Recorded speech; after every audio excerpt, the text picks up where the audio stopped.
بسم الله الرحمن الرحيم. الحمد لله رب العالمين والعاقبة للمتقين والصلاة والسلام على أشرف الأنبياء والمرسلين ومن تبعهم بإحسان وإيمان إلى يوم الدين وبعد. سورة البقرہ آیت نمبر 255.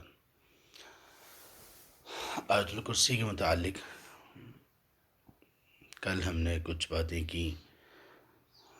اس کی وجہ تسمیہ، یعنی اس کو آیت الکرسی کیوں کہا جاتا ہے، اور اسی طرح سے اس میں بیان ہونے والی توحید اور اس کا سابقہ آیات کے ساتھ تعلق. قرآن کریم میں پورے کا پورا قرآن کریم اللہ تبارک و تعالیٰ کی کلام ہے، جسے اللہ تبارک و تعالیٰ نے اپنی شان کے لائق کلام فرمایا، بات کی جس کے ذریعے سے. اور جبریل امین علیہ السلام نے اس کلام کو نبی مکرم صلی اللہ علیہ وآلہ وسلم تک آپ کے دل پر القاء کیا، آپ تک پہنچایا. ہم نے اس سے پہلے آیت نمبر 253 میں یہ پڑھا کہ اللہ تعالیٰ نے انبیاء میں سے کچھ انبیاء کو دوسرے انبیاء پر فضیلت اور فوقیت بخشی، حالانکہ تمام انبیاء اور رسل کو اللہ نے ہی مبعوث فرمایا، اللہ نے ہی ان کے ذمے نبوت اور رسالت کی ذمہ داری ان کو سونپی. لیکن اس کے باوجود اللہ تعالیٰ نے جن کو چاہا ان کو فضل سے نواز دیا، جن کو چاہا ان کا رتبہ دوسروں سے بلند کر دیا.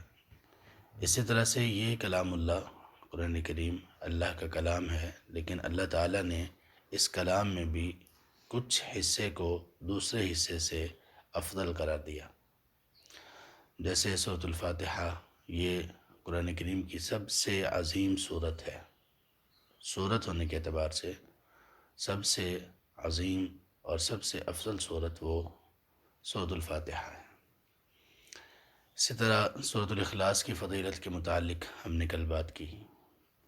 اسی طرح سورۃ البقرہ کی فضیلت الگ سے ہے، سورہ آل عمران اور سورۃ البقرہ ان کی فضیلت ہے.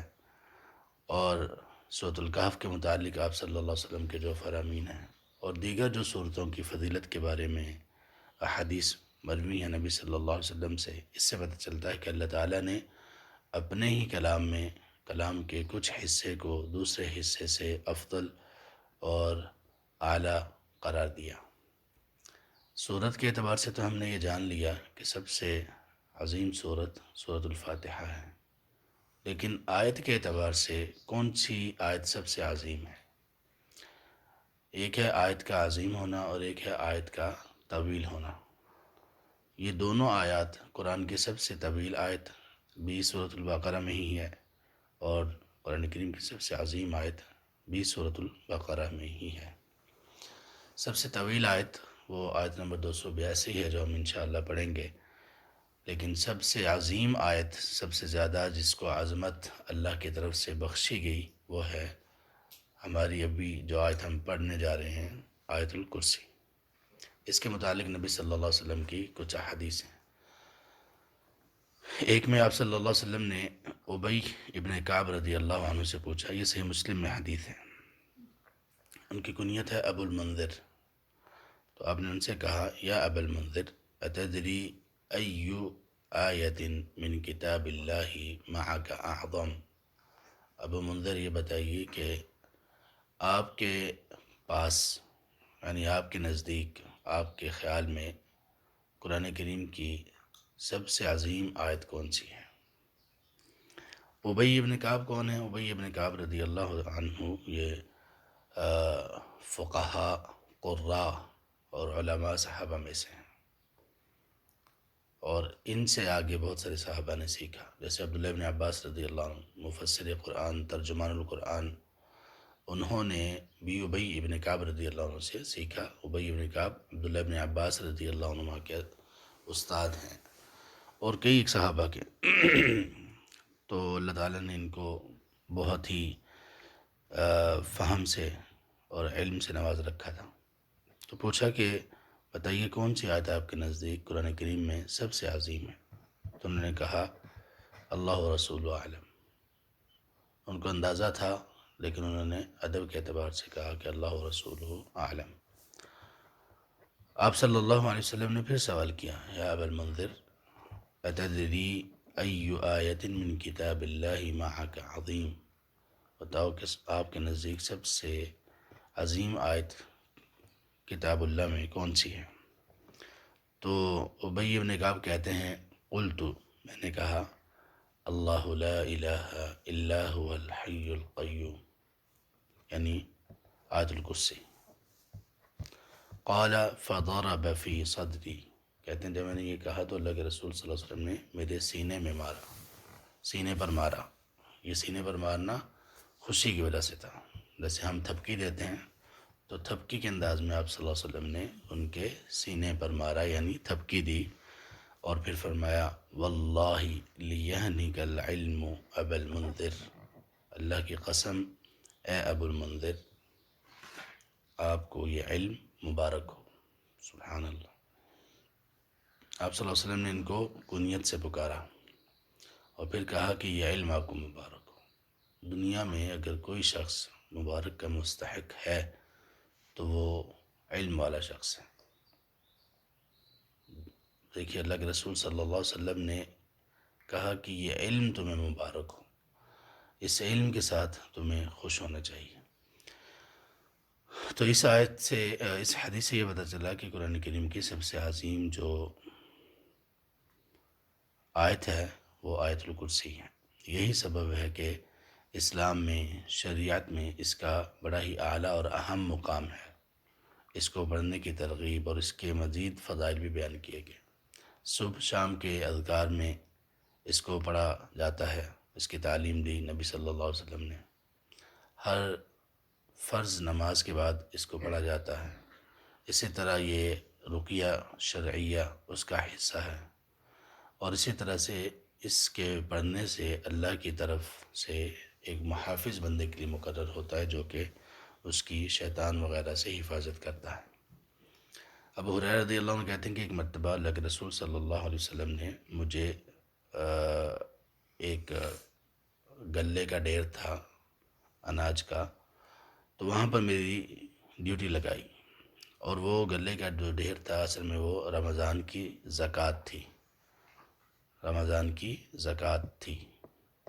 تو وہ اکٹھی ہوئی تھی، تو مجھے کہا کہ آپ اس کی چوکی داری کریں۔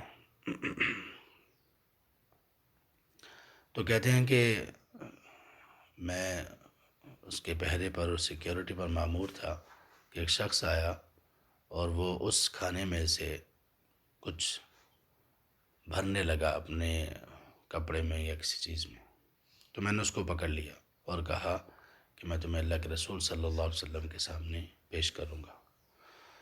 تو اس نے منت سماجت کرنا شروع کر دی اور کہنے لگا انی محتاج وعلی عیال ولی حاجت شدیدہ، کہ محتاج ہوں، میرا اہل و عیال ہے، اس کی ذمہ داریاں ہیں اور بہت سخت ضرورت تھی مجھے۔ تو ابو ہریرہ رضی اللہ عنہ کہتے ہیں فخلیت عنہ، میں نے اس کا راستہ چھوڑ دیا، اس کو جانے دیا۔ تو جب صبح ہوئی تو نبی صلی اللہ علیہ وسلم کے پاس میں آیا، تو بجائے اس کے کہ میں آپ کو بتاؤں، آپ نے خود ہی کہا ما فعل اسیرک البارحہ، بھئی رات کیا بنا آپ کے قیدی کا؟ آپ نے اس بندے کی طرف اشارہ کر کے کہ آپ نے جس کو گرفتار کیا تھا اس کا کیا بنا؟ تو کہتے ہیں میں نے کہا اللہ کے رسول شکا حاجتا شدیدتا وعیالا، اس نے بہت زیادہ اس نے شکایت کی، شکوہ کیا کہ حالات بڑے خراب ہیں، اہل و عیال ہے، تو مجھے رحم آ گیا اور میں نے اس کو چھوڑ دی۔ تو آپ صلی اللہ علیہ وسلم فرمایا قد کذبک، اس نے آپ سے جھوٹ بولا ہے، اور آپ نے فرمایا وسیعود، وہ دوبارہ آئے گا۔ تو اگلی رات ہوئی تو دوبارہ ایسے ہی ہوا، نبی صلی اللہ علیہ وسلم نے کہا تھا، پھر آ گیا، پھر ابو ہریرہ رضی اللہ عنہ نے پکڑ لیا، تو دوبارہ سے اس نے اسی طرح یہی باتیں دہرائیں۔ ایک بات کا اضافہ کیا اور وہ یہ تھی لا اعود، ابھی میں نہیں آؤں گا، اب نہیں کروں گا۔ تو ابو ہریرہ رضی اللہ عنہ کو دوبارہ سے رحم آیا، انہوں نے پھر چھوڑ دیا۔ پھر صبح نبی صلی اللہ علیہ وسلم نے اسی طرح سے کہا،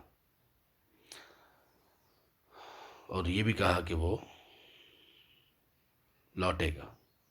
تو ابو ہریرہ رضی اللہ عنہ کہتے ہیں کہ تیسری رات میں اور زیادہ چوکنا ہو کر کھڑا ہوا کہ آ جائے گا تو آج اس کو پکڑنا بھی ہے اور چھوڑنا بھی نہیں ہے۔ تو وہ آیا، میں نے پکڑ لیا اس کو، اور میں نے کہا کہ اب تو میں تمہیں اللہ کے رسول صلی اللہ علیہ وسلم کے پاس لے کر ہی جاؤں گا، اور تم مجھے کہتے ہو کہ میں واپس نہیں آؤں گا اور دوبارہ نہیں کروں گا، پھر تم آج تیسرا دن ہے تم یہ کر رہے ہو۔ تو اس نے پھر ایک اور بات کہی، کہنے لگا دعنی، آپ مجھے چھوڑ دیجئے، اعلمک کلمات ینفعک اللہ بہا، میں آپ کو کچھ کلمات سکھاتا ہوں، کچھ جملے سکھاتا ہوں، کچھ الفاظ سکھاتا ہوں، اس کے ذریعے سے اللہ آپ کو فائدہ دیں گے۔ تو کہا کہ وہ کیا ہے؟ تو اس نے کہا اذا اویت الی فراشک، جب آپ اپنے بستر پر جائیں تو فقرأ آیت الکرسی، تو آیت الکرسی پڑھو، پوری مکمل آیت الکرسی پڑھو۔ فإنک لن یزال علیک من اللہ حافظ، اگر آپ پڑھیں گے تو پھر اللہ کی طرف سے آپ کے ساتھ ایک محافظ مقرر کر دیا جائے گا۔ ولا یقربنک شیطان حتی تصبح، اور شیطان آپ کے قریب نہیں آئے گا صبح تک۔ تو ابو ہریرہ رضی اللہ عنہ کہتے ہیں کہ میں نے پھر اس کی راہ چھوڑ دی اور اس کو جانے دیا۔ صبح ہوئی تو آپ صلی اللہ علیہ وسلم نے پھر سوال کیا کہ ابو ہریرہ کیا بنا آپ کے قیدی کا؟ تو میں نے کہا اللہ کے رسول اس طرح سے اس نے مجھے یہ بتایا اور یہ باتیں ہوئیں۔ تو آپ صلی اللہ علیہ وسلم نے وہ باتیں سنی اور کہا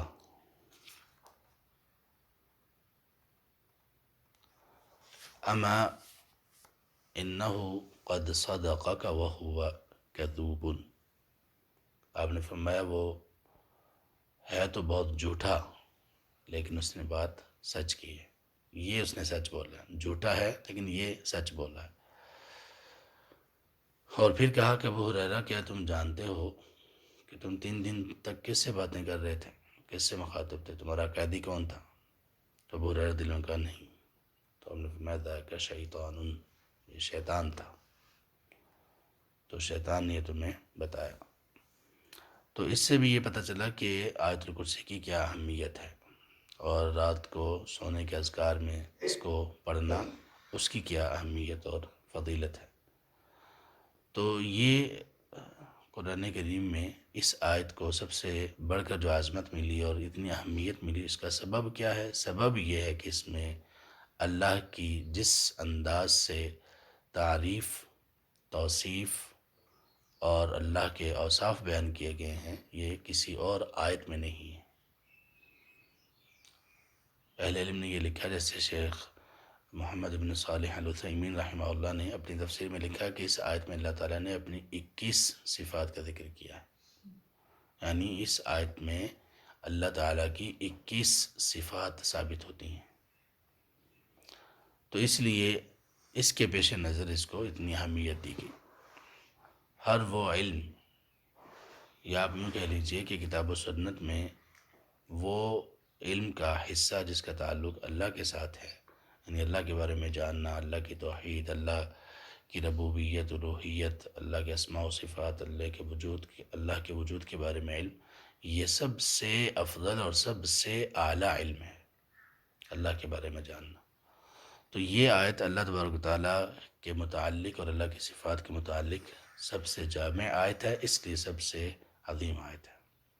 اللہ تبارک و تعالیٰ ہمیں علم نافع نصیب کریں، اور اللہ تبارک و تعالیٰ ہمیں اس علم پر عمل کی بھی توفیق نصیب کریں، اور اللہ تعالیٰ ہم پر رحم کریں، اور اللہ تعالیٰ ہمیں معاف فرمائیں، اور اللہ تبارک و تعالیٰ تمام مسلمانوں کو اور انسانیت کو اس آفت سے نجات عطا فرمائیں اور شفائے کامل اور عاجل نصیب کریں تمام مسلمان مریضوں کو، اور اپنی حفاظت میں اللہ تعالیٰ رکھیں۔ آمین یا رب العالمین۔ سبحانک اللہم و بحمدک، اشہد ان لا الہ الا انت، استغفرک و اتوب الیک۔